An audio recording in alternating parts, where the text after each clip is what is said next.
Start sooner than later. I'm going to go up there.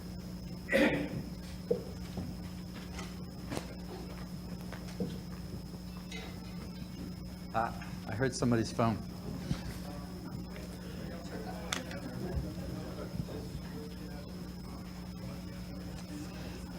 Good afternoon from sunny Tucson, Arizona, on a warm and pleasant fall day here in the Southwest. I want to thank everybody for their willingness to come out in this difficult weather and appreciate the opportunity we have today for a very special speaker. My name is Gene Giacomelli. I'm the director of the Controlled Environment Agriculture Center here in the College of Agriculture and Life Sciences.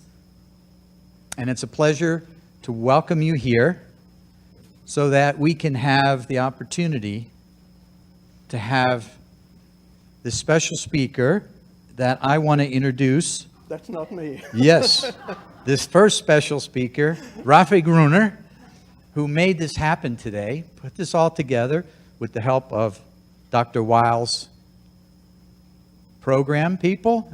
We really appreciate that, as well as Austin Smith. Thank you for all your opportunities.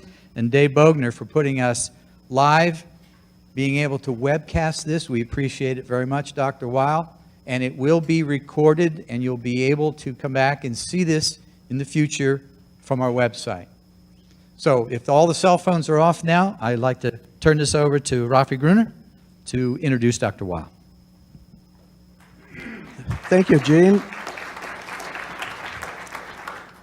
So for me, this is kind of a homecoming, and I think it's appropriate because the University of Arizona has its homecoming weekend here today on the campus. Homecoming because I used to work in this building for 35 years as a member of the faculty, which is a long, long, long time ago.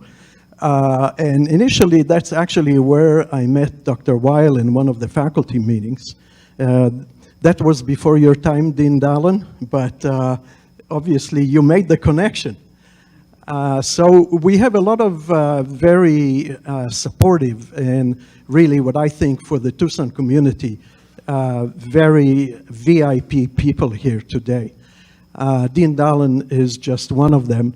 Obviously, Andrew Weil, who is going to be our speaker today, is one of the people who put Tucson on the map. And I'd like to read to you, as much as I can, a very short introduction that I labored over for the last 2 or 3 days, just to make sure, I didn't make any mistakes. So as Gene said, I welcome also all of you here today. And I'm going to predict that there are several people here who are plant aficionados. They may be healthy living practitioners, and they may be just people who say, I want to be feeling good kind of people. And I'm going to predict that Dr. Weil is going to fulfill your expectations, regardless of the reason that you're here today, on a scientifically grounded, interesting, humanistic, and holistic way. So that's just introducing the public, the listeners, to you, Dr. Weil. Now I'm going to reverse and introduce you. So I have, as I said before, I followed his career for quite a long time. And the first thing I want to say about him is the reason I followed his career is because I think he's a revolutionary. And to me, I love revolutionaries because they buck the accepted dogma, they think outside the box, and they bring altering positive things to all of us. And Dr. Weil fulfills this framework incredibly well. And I'll even prove it to you in one of his quotes in just a couple of minutes. So in this introduction, I'm not going to tell you where Dr. Weil earned his degrees. I'm not going to tell you where at Harvard he went to school. I'm not going to tell you where he first practiced medicine. And I'm not going to tell you any of these things because you can find it online. If you Google Dr. Andrew Weil, you'll get 10,000 hits. So you can do this on your own. But in this introduction, what I'd like to do is to instead paint a sketch of words, a portrait, if you will, of our speaker based on his own words. So you may have to be careful in the future what you put out there. But in any case, here it goes. First proof that he is a revolutionary. He said some time ago, "I've always been called controversial. I think if I were not controversial, I wouldn't be doing my job." That's Dr. Andrew Weil. As you probably know, his career is strongly rooted in botany, and his roots in that area are still growing strong. I just had a snippet of a conversation with him about his garden, and he is still growing plants, he's still growing flowers. But at one point, here is what he said about the beauty of nature. He said, "I have recommended that both men and women keep fresh flowers in the home for their beauty, fragrance, and the lift they give to our spirit." As a botanist, he is a devotee of growing plants, as I just said. And here is what he said about gardening, and I know this will resonate with many, many of you. "Gardening is not trivial. The fact is, gardening is, or should be, a central basic expression of human life." I mean, that's an amazing thing to put that out there in the public, that we are connected to plants in a way that expresses our being alive. On the essential interaction with plants, he said, "Human beings and plants have co-evolved for millions of years, so it makes perfect sense that our complex bodies would be adapted to absorb needed beneficial compounds from complex plants and ignore the rest." So I think you may kind of guess that he's sort of teetering on being a vegetarian, but I'm not sure. He can tell you about it. And on our personal interaction with our environment, he said, the best way, and this is very common nowadays, you hear about it, the best way to detoxify is to stop putting toxic things into our bodies and depend on its own mechanisms for removing whatever gets into it anyway. So you don't need special diets, you don't need special cures, just don't put the toxic stuff into you in the first place. Finally, about integrative medicine, which is really the hallmark of his career, in my opinion. He said, integrative medicine is a higher order system of systems of care that emphasizes wellness and healing of the entire person, drawing on both conventional and complementary and alternative medicine approaches in the context of supportive and effective physician-patient relationships. The last part really touches me directly because I've had an experience here at UMC in July, which kind of tested that kind of saying. But in any case, I could go on, and you're not nodding, so I'm going to say, but I'm not, because I know that what you came to hear today is Dr. Weil and not me. So here he is to tell us about his views on growing crops for a healthy living. Welcome, Andrew.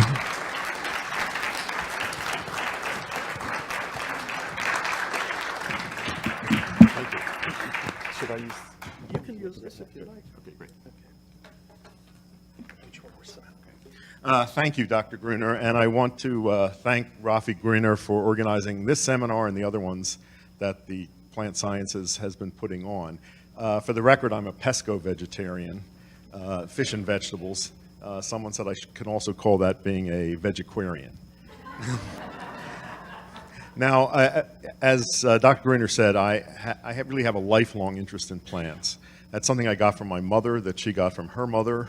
I grew up in a row house in Philadelphia. We had a very tiny plot of ground behind the house, and I tried to grow everything I could in that little piece of ground and always dreamed of the time when I'd have a real garden. and I've been very fortunate to have some wonderful gardens since. That interest in plants led me to be a botany major at Harvard, which was an unusual major, and let me tell you the story of that. I entered Harvard in the fall of 1960. I had sophomore standing, and the problem with that was I had to choose a major immediately. And I had no idea what to choose because I had too many interests. So I flipped through the Harvard course catalog and suddenly saw this course called Plants and Human Affairs. That sounded very interesting. In order to register for it, you had to go to the Harvard Botanical Museum, which was an enormous Victorian brick building, and climb 5 floors of steps up to this attic of the university. And there was a room that had incredible display cases of blowguns, of the preparation of Amazonian hallucinogens. I mean, remarkable. And on the way up, a man passed me coming down. I had never seen a creature like this. It was a man with long hair, obviously a proto-hippie, who was using the library of the Botanical Museum, which had the greatest collection of books about plant drugs. And hallucinogenic plants. And that reflected a major interest of the director of the Harvard Botanical Museum, Richard Evans Schultes. I had the good fortune to fall under his mentorship. He's considered the godfather of modern ethnobotany. And under his tutelage, botany, by the way, was relegated also just to an attic of the biology department of Harvard University. This was when biology was completely being taken over by molecular biology and genetics, and botany was considered a very old-fashioned science, and everything had been done, as with geography. But to me, this was a very exciting place to be connected. Well, this course turned out to be about economic botany, that is plants of economic importance other than ornamentals. So there was a section on food plants, on medicinal plants, on dyes, on fibers, and there was a lab every Monday afternoon. The first lab was making a typical Mexican meal. He had a Mexican graduate student whose wife came in, and we made guacamole and tortillas. I mean, amazing. And in these labs, I learned how to make soap and ink. I think it was the only course I ever took in my academic career in which I learned something useful. Also, we tried a fruit of the week. He had a big freezer, and people from all over the world would send in unusual fruits and tropical fruits, and we'd thaw one out each week and taste it.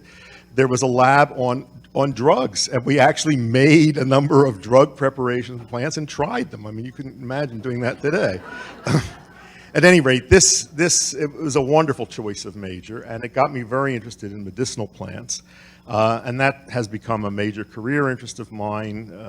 Integrative medicine now includes very strong curriculum material in botanical medicine, a subject which has been completely left out of conventional medical education.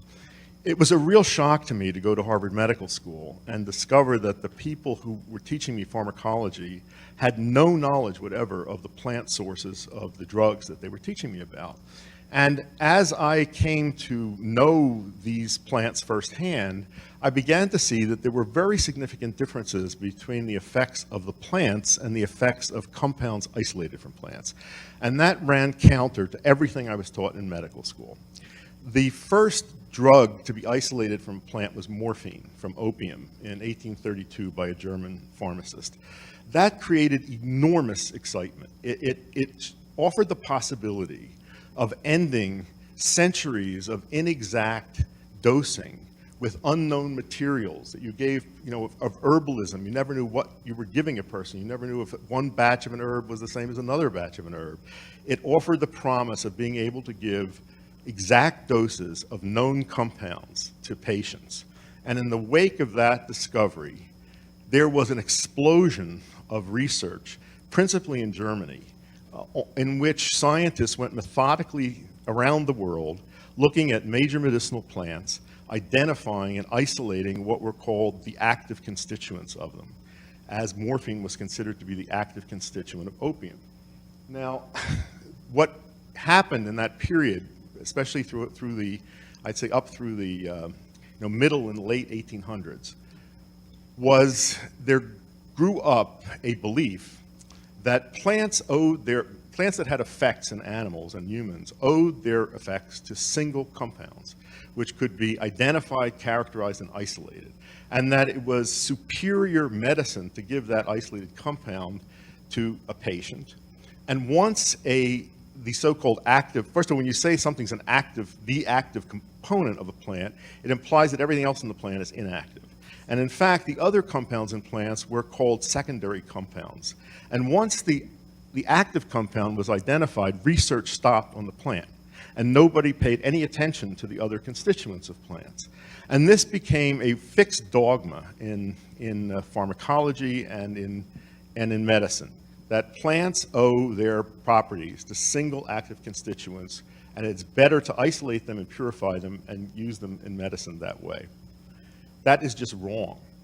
Plants are very complex in their chemistry. And while it is true that in most medicinal plants, you will find one compound present in the greatest amount that produces most of the interesting effects of the plant, that does not mean that the other compounds are inactive, either in their own right or in the way they interact with the dominant compound. When I had a pharmacology course at Harvard Medical School, this was now about 1965, the language spoken in the pharmacology department at Harvard was German. You know, these were all scientists, German refugees who'd come to America, but this was still the legacy of this science of pharmacology that had developed in the 1800s. When I tried to discuss my experiences with plants, that I saw qualitative differences between plants and their isolated active compounds, I got blank stares. You know, this was simply did not compute in that world of academic pharmacology. But I continued to pursue my research in ethnobotany and ethnopharmacology, looking at plants that were of interest to me, and I saw this kind of pattern over and over. Get a sip of water.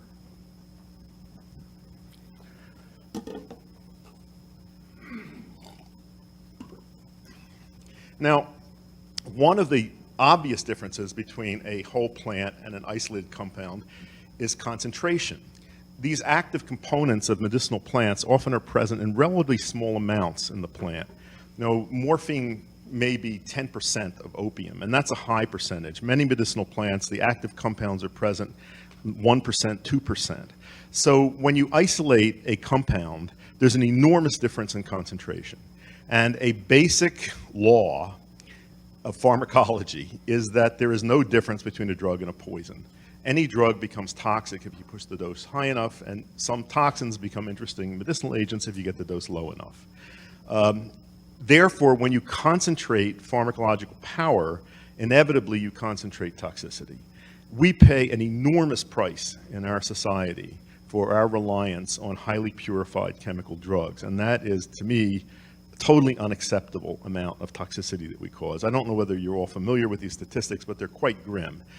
Adverse drug reactions just in the hospitalized population in the U.S.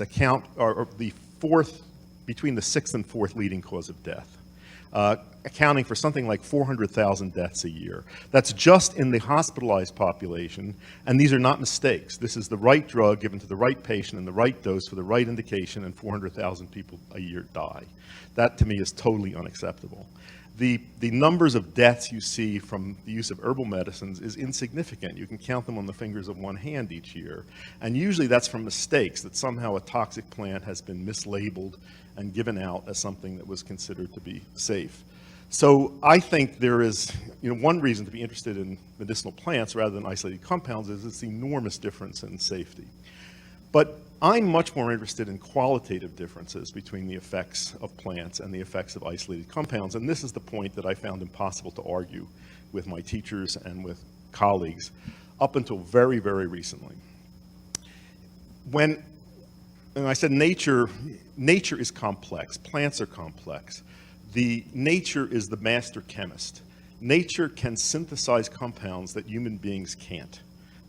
I've talked to synthetic chemists who've said when you want a certain ring structure, for example, you go to God, meaning you look for this in the natural world because you cannot make this in the laboratory, so you get something as a starting material from a plant. And plants make an incredible variety of compounds. So when you look at a whole plant, first of all, there's great complexity there, but there's a kind of order to the complexity.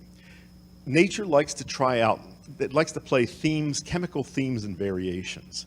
Often it will make a molecule, and that will be the dominant compound in the plant. But then there will be a whole series of related compounds that are slight variations of that molecule. And so they fall off in the percentage of the plant. Some of them are there only in very trace amounts, some of them are in greater amounts, but they all reflect the basic pattern of that molecule, which is the dominant compound. Furthermore, there is to me, fascinating functional pattern in this complexity, which is that you have both agonists and antagonists present in the mix. That is, compounds that push and compounds that pull against the physiology of animals and humans. So that these complex arrays of molecules have a kind of ambivalence to them, or a paradoxical effect. And the question is, how is the organism going to react when you give it this complex mixture that has this kind of built-in ambivalence? I'll give you one example. One of the plants that I studied for a long time, I did a lot of my botanical, ethnopharmacological research in South America. And I was very interested in coca leaf, the source of cocaine, a notorious plant. Coca has 14 alkaloids in it, of which cocaine is the dominant one. When cocaine was isolated from coca, this was about 1843, within a year, research stopped on coca. Nobody knows anything about these other coca alkaloids, what they do on their own, or how they influence cocaine. Coca is the main medicinal plant of Andean Indians, of millions of Indians, principally in Peru and Bolivia. And for them, it is their major. It's as important in Andean folk medicine as chamomile and peppermint are in European folk medicine. And like them, it's mainly used for GI disorders. Andean Indians say that coca treats both constipation and diarrhea. That makes no sense from the point of view of Western pharmacology. Cocaine is a gut stimulant, so it would be great for constipation, but what would it do for diarrhea except make it worse? But this is what Indians insist. If I were to show you a picture of the molecular structure of cocaine, it's quite peculiar because the molecule looks like molecules made in plants in the nightshade family. Drugs like scopolamine and atropine, which are gut paralytics and have been used in medicine in the past to treat diarrhea. So just looking at the molecule, you'd predict that it would have a paralytic effect on the gut, but in fact it's a stimulant. So these other alkaloids that are in coca also have that same basic molecular structure. I would bet that some of them are gut stimulants and some of them are gut paralytics. So you're giving, when you put coca into the body, you're giving it a mixture of gut paralytics and gut stimulants. So what is the body going to do with that? I think the body uses what it needs, that it selects for the effect that it needs from that complex mixture. And that's not attributing anything mystical to the plant. It may be which receptors in the body are available for binding at the moment, so that the flux of the body, our bodies are a constant dynamic flux, that the state of the body may differ from time to time, and it selects from this ambivalent mixture what it needs. Now, that's the pattern I see in most medicinal plants. I became interested in traditional Chinese medicine in the 1970s, something I'd heard nothing about. And I was fascinated by the differences between the Chinese conception of herbal medicine and our way of thinking in pharmacology. For one thing, in Chinese medicine, drugs are classified into three categories called superior, middle, and inferior. In the Chinese conception, an inferior drug is one that has a specific effect on a specific ailment. In Western medicine, that's our highest ideal of a drug. We like magic bullets, and if a drug begins to work in too many conditions, we lose interest in it because we think it can't be working by a specific biochemical mechanism. To the Chinese, a superior drug is one that works for everything. And these are drugs that are believed to work on the defensive sphere of function of the human body. So to increase resistance, what we might call, what now equate with the immune system, for example. In that superior category are plants like ginseng, for example. And the story of ginseng is quite fascinating. There are two main species of ginseng. There's Asian ginseng and there's American ginseng. Native Americans did not make use, as far as I can tell, of our native ginseng. But it has been for for hundreds, thousands of years, a prized plant in China, so much so that even hundreds of years ago, demand exceeded supply, and the price of ginseng was great. When Jesuit missionaries reached Beijing, they were the first Westerners from Spain who got to China. The Chinese emperor immediately realized the usefulness of Jesuits. Now, here was a worldwide network of people who were in communication. And one of the things that happened very early was that these first Jesuit missionaries were given samples of ginseng and told to send this around the world and see if there was anything, people could find anything like it. Well, eventually, some years later, this was before FedEx, so it took some years, some of these samples wound up in Quebec. And Jesuits there said, there's a plant that grows around here that looks similar. So they sent samples back to Beijing, and eventually word came back, send as much as you can.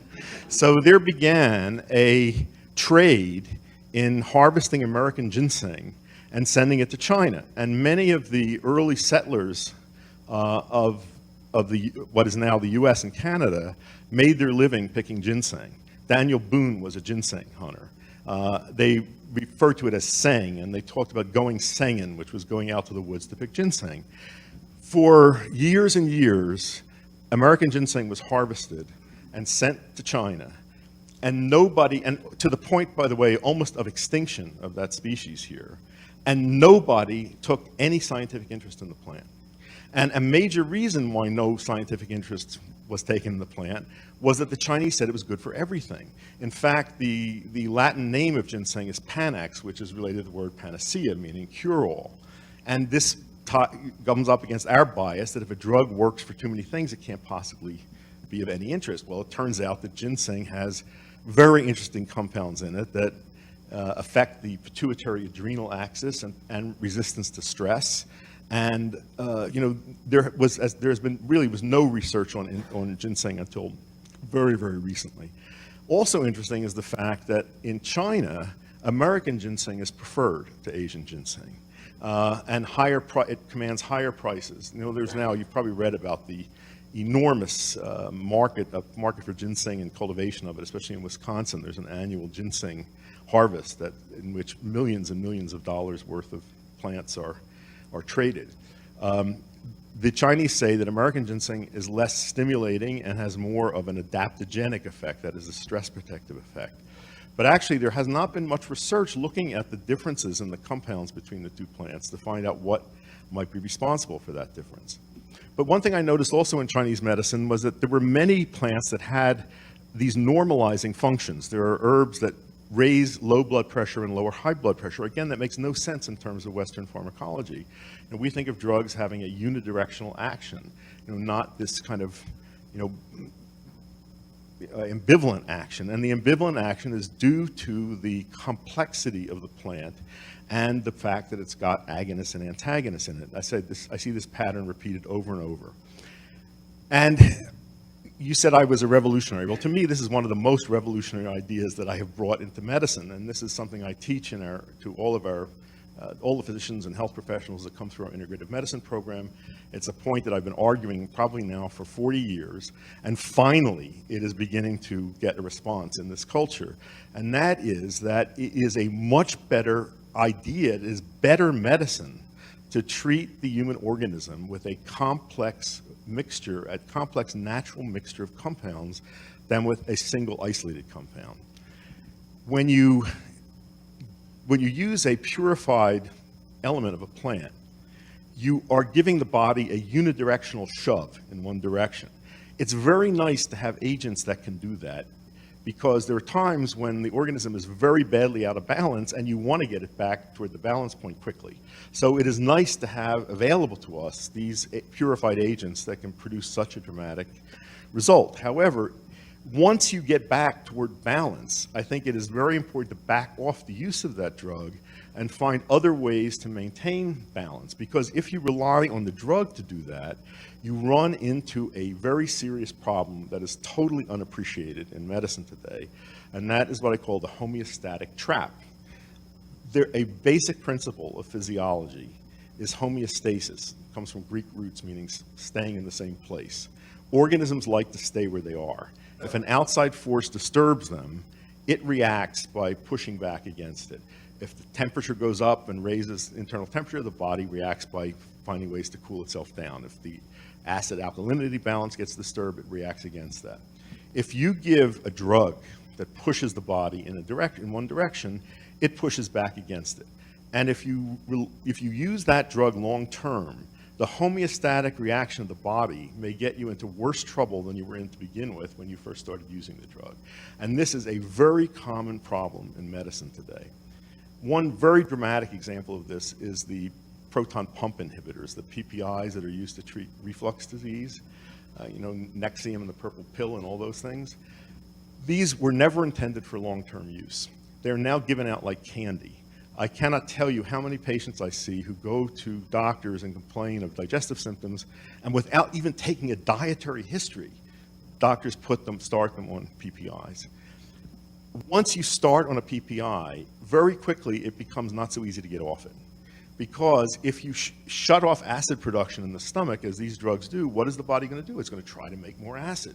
So if you lower the dose or stop the drug, there is an outpouring of acid much greater than you had to begin with and much worse symptoms, which often convince patients that they need to stay on the drug, let alone the fact that these drugs have a lot of serious problems with them. They interfere with nutrient absorption.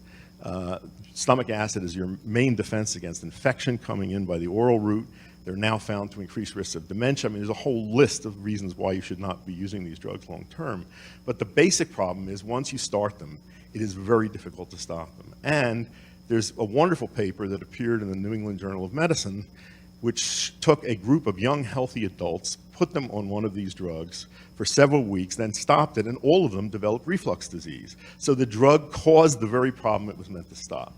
And this is not an isolated example. SSRI antidepressants, Prozac, Zoloft, also in such wide use in our culture. What is the body going to do if you give a drug that increases serotonin at neural junctions in the brain? It's going to make less serotonin, and it's going to drop serotonin receptors. So if you stop the drug, the depression is often prolonged or intensified. This is a recognized phenomenon now called tardive dysphoria, meaning lingering bad mood caused by the drug. So again, if you have very severe depression, yes, it is maybe a good idea to use one of these drugs, but not forever. I'd say certainly not more than a year. And then you want to back off and find other ways to maintain improvement, of which there are many, but not taught in conventional schools of medicine. This is the stuff we teach in integrative medicine about dietary change, supplements, herbal remedies, and so forth. So I think this is a huge black mark against the way medicine is practiced today, that our reliance on these isolated compounds ignores the complexity of the human organism, and it gives the organism no choice in the therapeutic equation. When you give a natural complex mixture of compounds that are related and have these ambivalent effects, you're letting the body select what it needs. It participates in the therapeutic equation. That is a fundamentally, revolutionarily different conception of pharmacotherapeutics than exists at the moment. And as I said, finally, after all this time, I begin to see this idea gaining traction here. First of all, there are a lot of papers coming out about Chinese herbs, particularly Western herbs as well, really looking at the complexity of these compounds and beginning to characterize the effects of the so-called secondary compounds, and particularly their synergistic effects with the dominant compound. There was an article in the New York Times Sunday magazine a few weeks ago about our loss of antibiotics, a problem entirely of our own making by using these drugs so recklessly and foolishly that we're now losing them totally as tools. And it talked about going back to study plants, looking for remedies to deal with infectious disease. And there were several paragraphs right about this stuff, about the complexity of plants, the fact that the complex chemistry produces effects that are fundamentally different from those of isolated compounds. Great, in the New York Times. I'm delighted to see it. It's taken a long time. Now I want to see some changes in how we practice medicine. One of the plants, by the way, that has driven this change in conception is cannabis. And I want to talk just a few minutes about that. Cannabis is a fascinating plant. You talk about the relationships between plants and human beings. Cannabis is totally analogous to the dog in the plant world.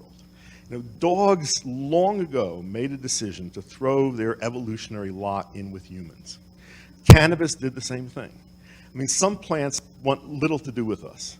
Cannabis wants everything to do with us. In fact, it's very difficult to unravel the wild ancestry of that plant because, to a botanist, wild means never influenced by human interaction. And when you want to find out about the evolution of plants, you often look for where they originated, and one clue as to their site of origination is that you find wild examples of that plant. We've been unable to find wild examples of cannabis because as far back in history that you go, it has been associated with human habitations and camps. And it is incredibly plastic in its genetics. I mean, it lets us influence, mold it. It wants to be with us. And here, by the way, is another, you mentioned in your introduction the connectedness of plants and human beings. This is something we see again and again. Morphine and the drugs derived from it were found, a dramatic discovery in medicine, were found to bind to receptors in our bodies. These are opiate receptors. What are they doing there? I mean, why should we have receptors that fit molecules made by this plant? How do you explain that? Whenever I would ask a question like that in medical school, the lecturer would say, oh, that's teleological, meaning, it's about final causes, and therefore I don't have to answer you. We don't talk about things like that. But that's what I wanted to know. I mean, why is it? How is it that a plant is making a compound that fits a receptor that we have? Same thing with cannabis. We have a whole endocannabinoid system that our bodies are producing compounds that these fit, and it happens that a plant also makes compounds that fit those receptors. I mean, that's remarkable. And that is certainly, I think, a dramatic example of the coevolution of us and plants, and to me, a strong argument that we should be experimenting with and using plants to see what effects we can get from them. So for years, the dogma in pharmacology and in this dogma that developed in the 1800s, the legacy of that is so strong. And through recent history, all the effects of marijuana were attributed to a compound called delta-9 THC. And it was actually research on that compound that led to the discovery of the endocannabinoid system. The federal government, the only form of marijuana that it would allow to be used in medicine was purified delta-9 THC. It's called Marinol, and it was available to cancer patients for treating nausea, for example. Patients hate this stuff. It doesn't feel like cannabis to them. It's very strong. It's disruptive. It does not have the effects that people are looking for. Well, it turns out there's other cannabinoids in cannabis. I'm sure have heard about CBD, which is now widely investigated for its anti-seizure activity, for example. It's not psychoactive, but it's there along with THC. And in addition, there's a whole class of compounds called terpenes or terpenoids in cannabis. These are aromatic compounds. They're found in many plants, and they're responsible for a lot of the characteristic aromas of plants that have strong fragrances. There's one called pinene, for example, the smell of pine trees. There's one called myrcene, M-Y-R-C-E-N-E, which is in fresh mangoes. There's one called beta-caryophyllene, which is also in black pepper. So these were always dismissed as fragrance compounds that had no physiological effects. It turns out they have very significant physiological effects, and that they modify the effects of the cannabinoids. And this has given rise, the lingo now in the medical cannabis world is the entourage effect. That is, it's the synergistic interaction of the cannabinoids and the terpenes that differentiate strains of marijuana.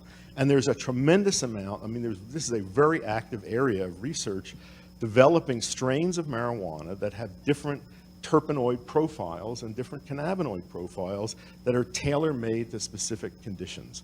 For example, myrcene, which is often quite high in certain strains of cannabis, has a very profound sedative effect. It's what people in the cannabis industry refer to as responsible for what they call the couch lock effect of cannabis indica. That is, you smoke this stuff and you can't get off the couch. But that's not an effect of the cannabinoid, and it may not be a desirable effect that you want. So there's a lot of experimentation now with low myrcene strains. Anyway, this is a wide open area of great experimentation.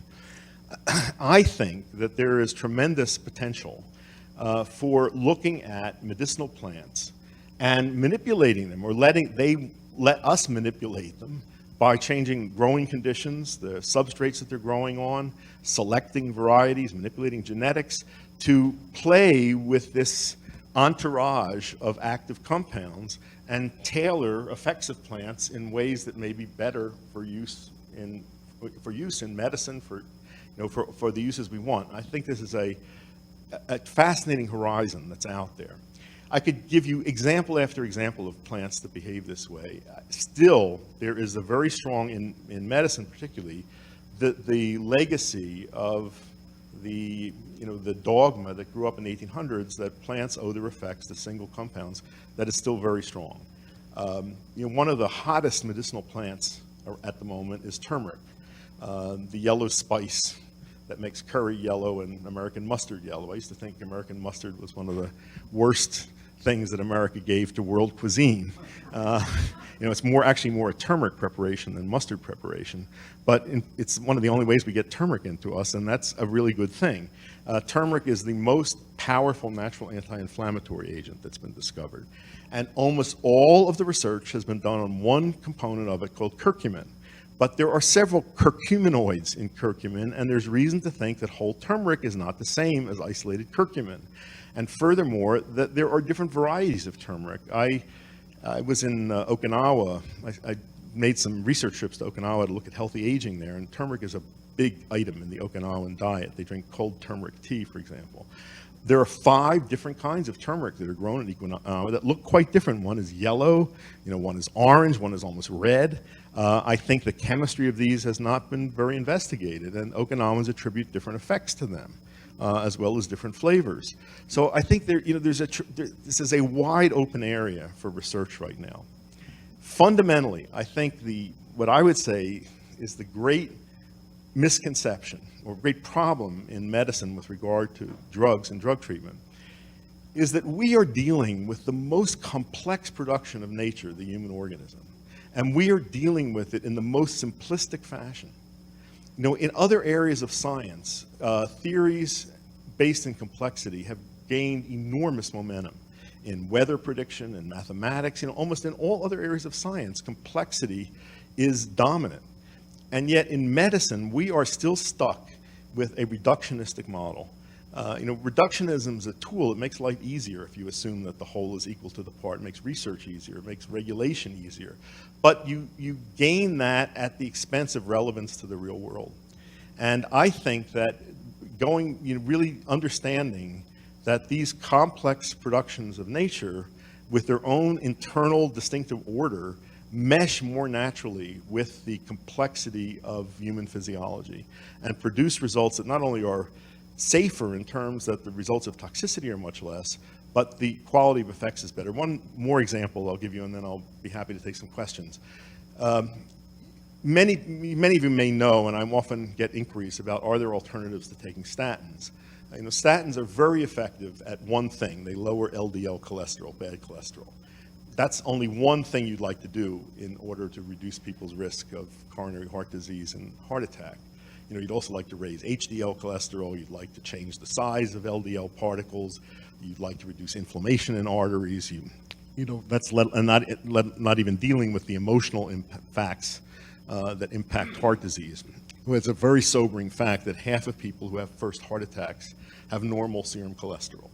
And yet, doctors in this country, many of them think that once you start a patient on a statin, you've taken care of your responsibility for that patient's risk of heart disease. Many people can't tolerate statins for one reason or another. Either they have muscle pain or derangement of liver function. There is a natural alternative to statins, something called red yeast rice. This is a fungus that for years has been used in China, in Chinese cuisine. It's a mold that's inoculated into cooked rice, and as it grows, it develops a red pigment, brick red pigment. And that has been used as a red food coloring in Chinese cuisine to color spare ribs, for example. But it also contributes some flavor and is believed to have healthy effects. The Chinese have long believed this combats obesity, for example. Well, it turns out that that mold is a natural source of statins. In fact, the original statin was originally isolated from a related fungus, and these compounds occur in many fungi. But the mold produces 7 different molecules that have this effect. 7 different molecules that are related to the main one that was marketed as Mevacor originally. when you give the body that mixture of related compounds, the risk of adverse effects is much lower. You know, it's not zero. I've seen some people on red yeast rice who have had muscle pain, and some have elevation of liver enzymes, but very, very rare compared to pharmaceutical statins. And I think, again, the difference is somehow giving that complex mixture to the body. When you give the single compound, I think it's much easier for the liver and other apparatus of the body to focus on that compound. And that kind of focused physiology is responsible for the adverse effects that we see, for the toxicity. And that doesn't happen when you distract it with this, you know, entourage of related compounds. As I said, I could just go on and on about all the examples I see of this. So my hope is, now I think it is the consumer interest in herbal medicine that has driven some of the research interest in it.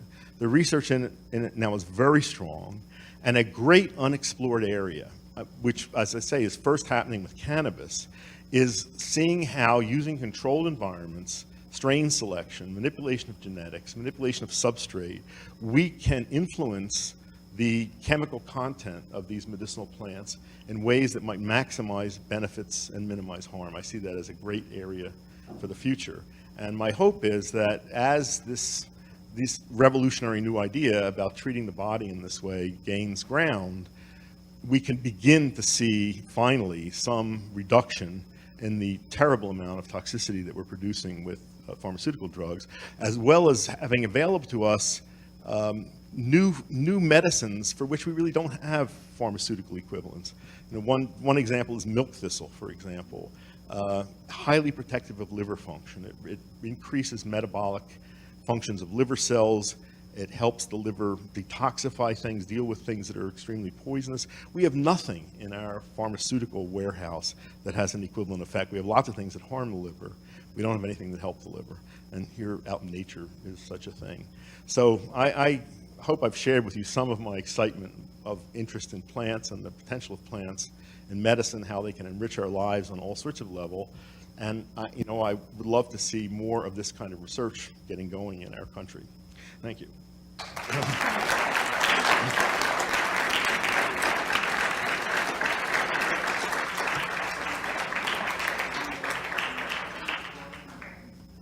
Thank you very much, Dr. Weil. This is really very exciting.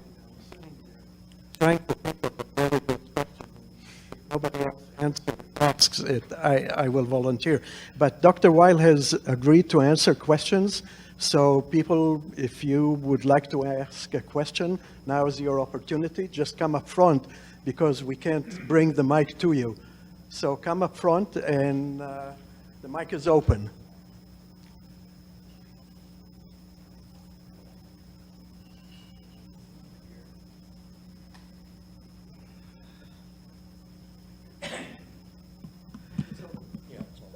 Dr. Weil, I have maybe 100 questions I'd like to ask you, but I have to pare that down just a little bit. I've worked internationally with turmeric and find it miraculous, so I appreciate your publicizing that. One specific question, is CBD available without a prescription in the It depends on the state that you're in. But in states that have medical cannabis, allowed medical cannabis and have dispensaries, it is possible to get pure CBD preparations. You can also either strains of marijuana that are high in CBD, or you can get extracts that are pure CBD extracts with no THC. In Arizona, do you know? Yes. You can do that without a prescription? You have to have a medical marijuana card. So you have to have a doctor make that recommendation. Yeah, okay. This is for someone else who's epileptic that I'd like to Yeah, try it is for anyone with seizures. It is certainly something you want to check out.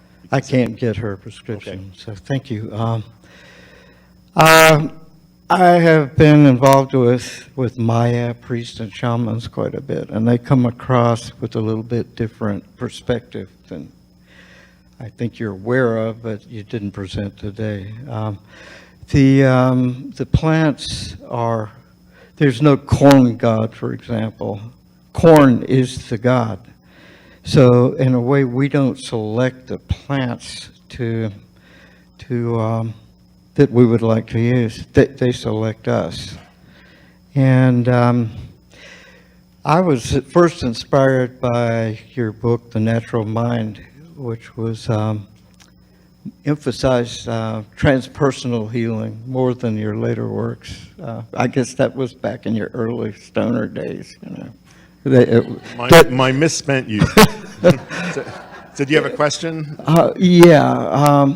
Just accessibility to detailed,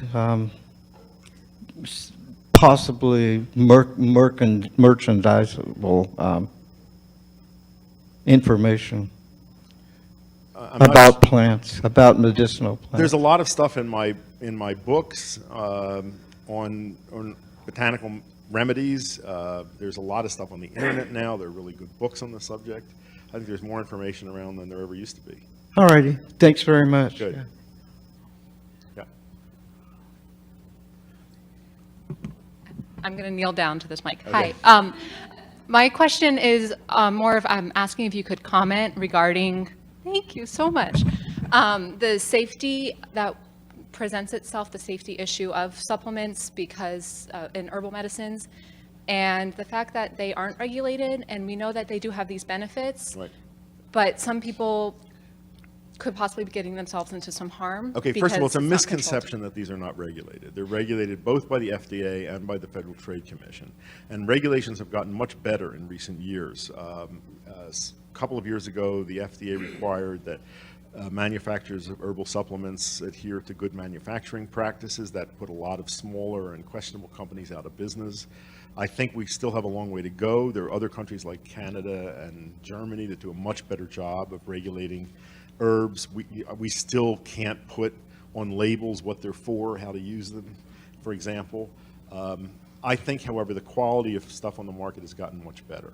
And what's mostly needed is guidance to consumers about how to select products and how to use them. It would be great if physicians and pharmacists could do that, but they haven't been trained in that. And that's something we're trying to correct in integrative medicine. I think the possibility, with dietary supplements apart from herbs, I think there's a lot of questions about, optimal dosages and which ones are good to take. But if you get good information, I think you're pretty safe, much safer than you are in taking pharmaceutical drugs.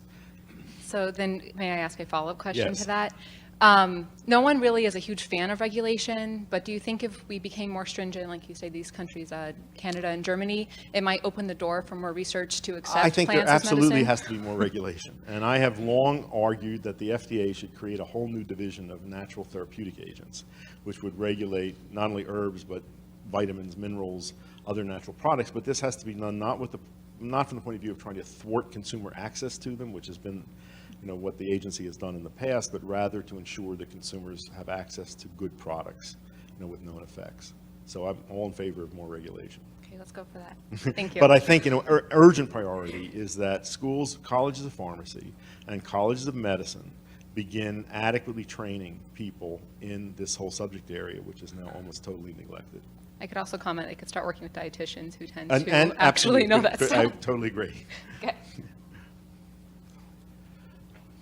Dr. Weil, you'll Yes. probably know what sort of questions I'm going to be Yeah. asking. I was really pleased to hear you mention the statins and perhaps some of the most prescribed drugs today, and their prominence in the fungal kingdom and other mushrooms, and lovastatin, for example, isolated from oyster mushrooms. Yep.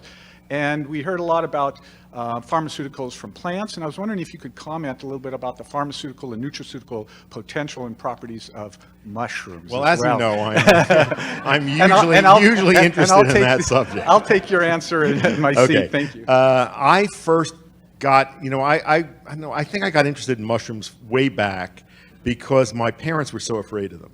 My mother thought that you get poisoned by buying fresh mushrooms in the supermarket, and that mushrooms in cans were safer, which is actually probably just the other way around.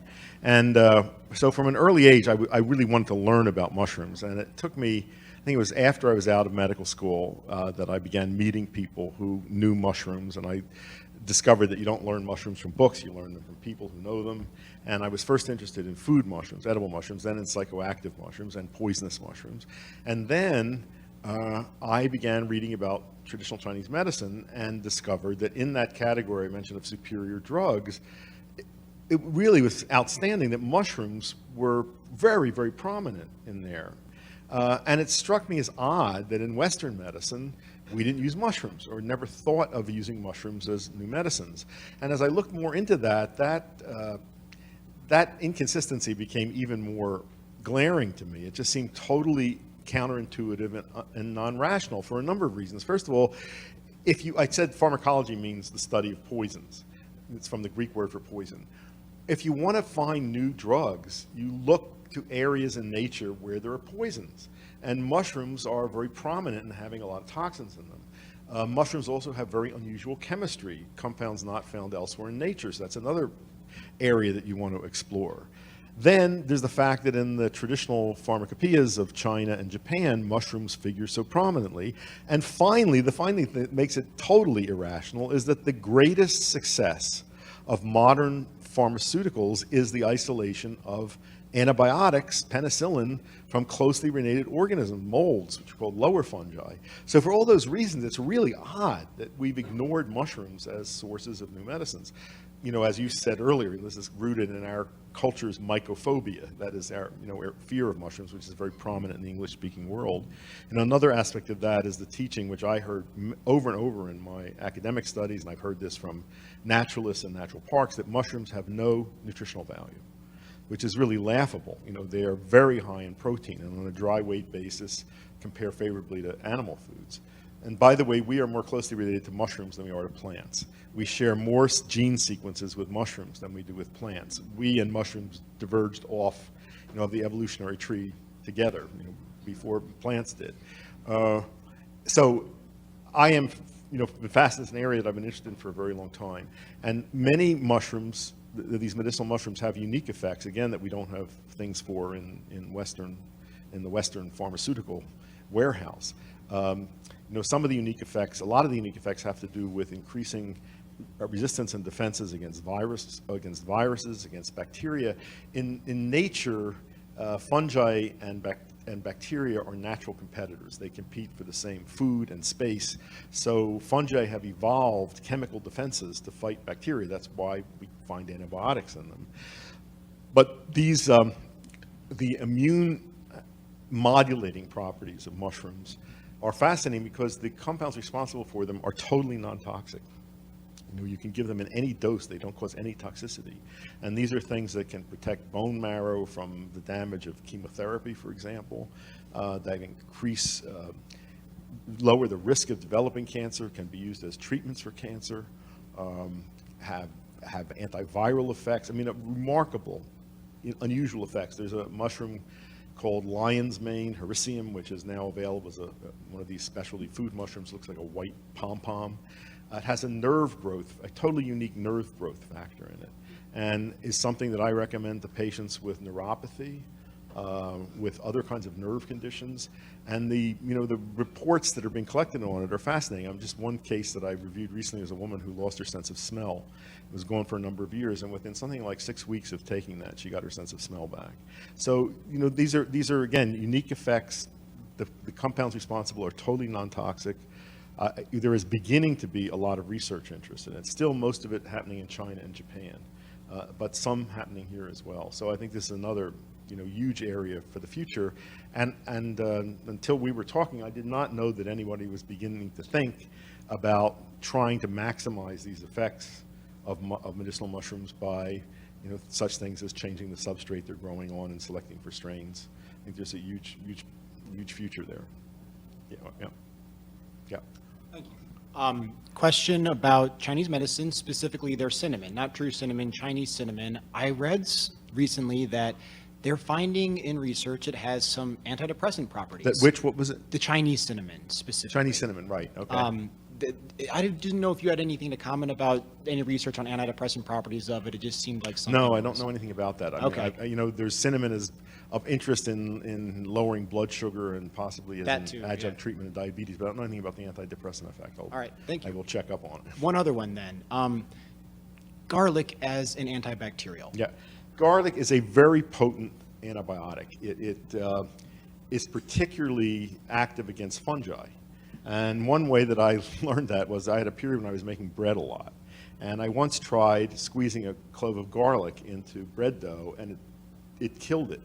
You know, it collapsed and didn't rise. It killed the yeast.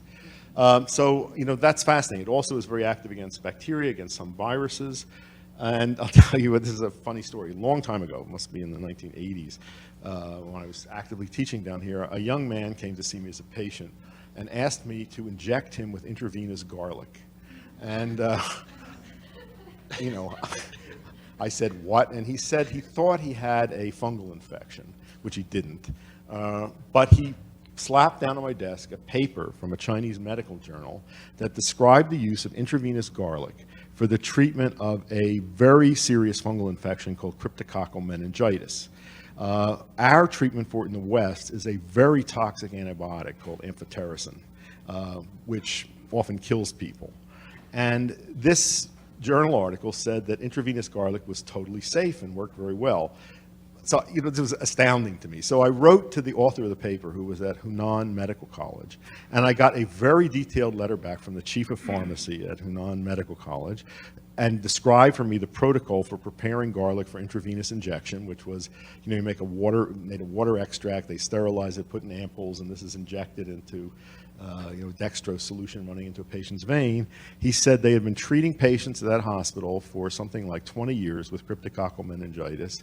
They had not seen a single case of toxicity from it, and they had very good outcomes. I mean, I can only imagine the reaction I would get if I went to the pharmacy in this College of Medicine and said that I wanted to prepare them, you know, intravenous garlic. So it is a very active, you know, agent, and it is quite active against pathogenic fungi and bacteria.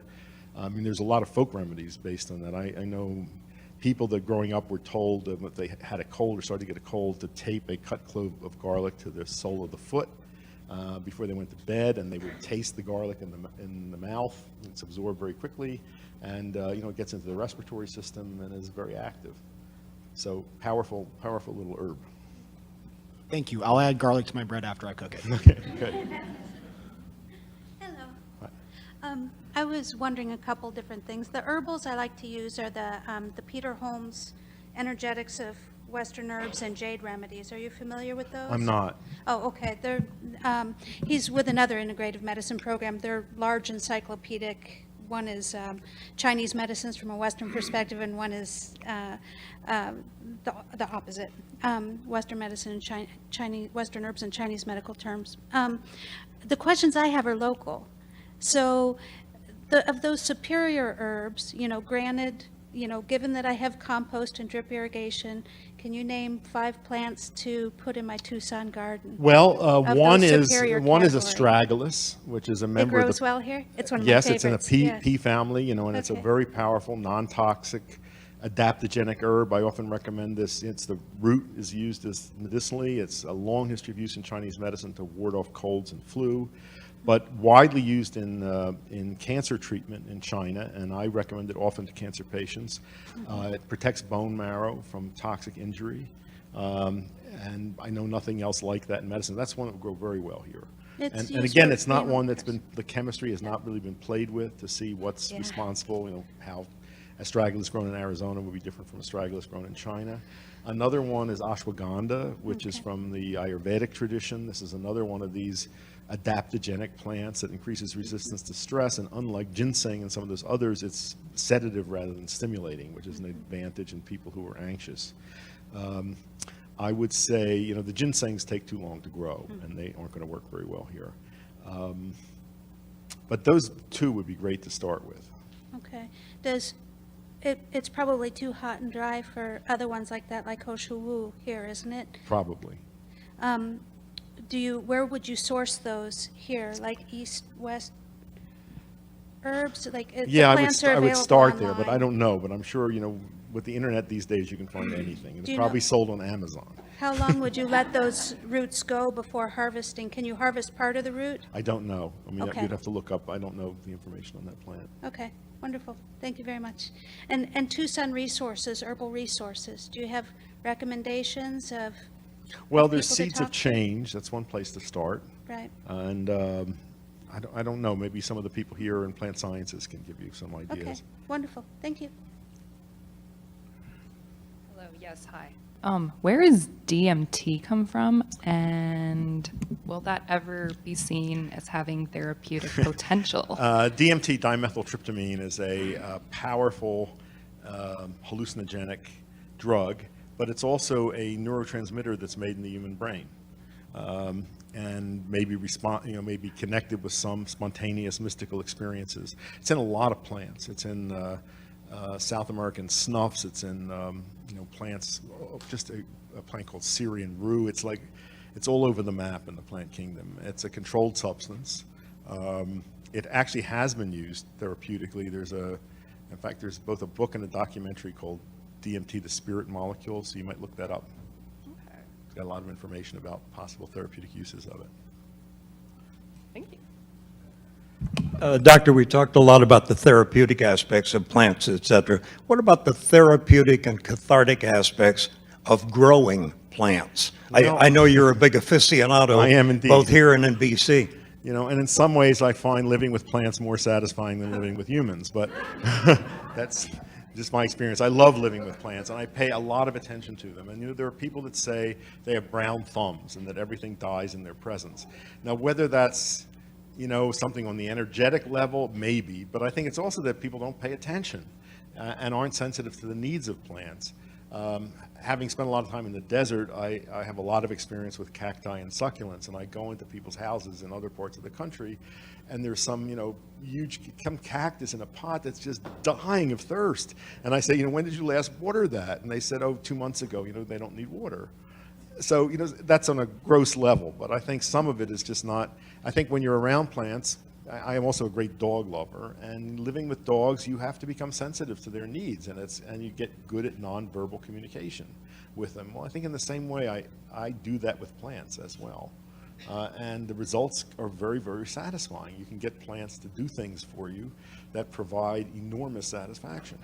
And I think there's relevance to that, to the areas we were talking about as well, that in looking at some of these plants with therapeutic potential, or mushrooms, that, interacting with them, seeing what they can do under your influence, I think that's very exciting.